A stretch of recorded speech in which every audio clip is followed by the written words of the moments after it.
Hi friends, అందరికీ నమస్కారం. Welcome to sweet tasty foods. ఈరోజు మన ఛానల్లో మామిడికాయ తురుము పచ్చడి ఎలా తయారు చేయాలో తెలుసుకుందాం. దానికి కావలసిన పదార్థాలు: మామిడికాయ, క్యారెట్, కారం, సాల్ట్, పచ్చిశనగపప్పు, సాయమినపప్పు, ఆవాలు, జీలకర్ర, కరివేపాకు. ముందుగా మామిడికాయను శుభ్రంగా కడిగి చెక్కు తీసుకొని సన్నగా తురుముకోవాలి.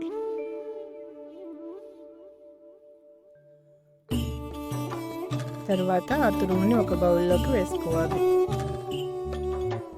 క్యారెట్ని కూడా సన్నగా తురుముకోవాలి. క్యారెట్ తురుముని మామిడికాయ తురుములో వేసుకోవాలి.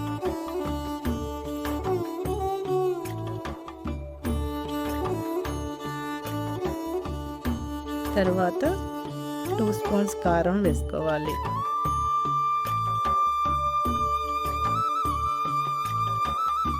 1 స్పూన్ సాల్ట్ వేసి బాగా కలుపుకోవాలి.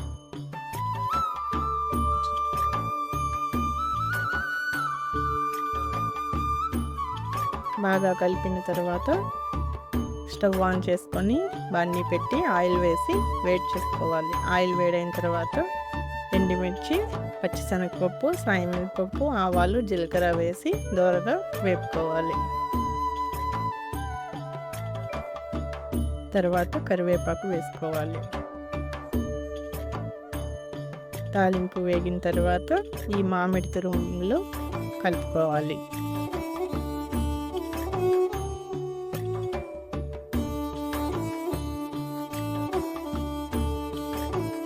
బాగా మిక్స్ చేసుకోవాలి. ఎంతో రుచిగా ఉండే మామిడికాయ క్యారెట్ తురుము పచ్చడి తయారవుతుంది. ఈ వీడియో మీకు నచ్చినట్లయితే లైక్ చేయండి, షేర్ చేయండి, సబ్స్క్రైబ్ చేయండి.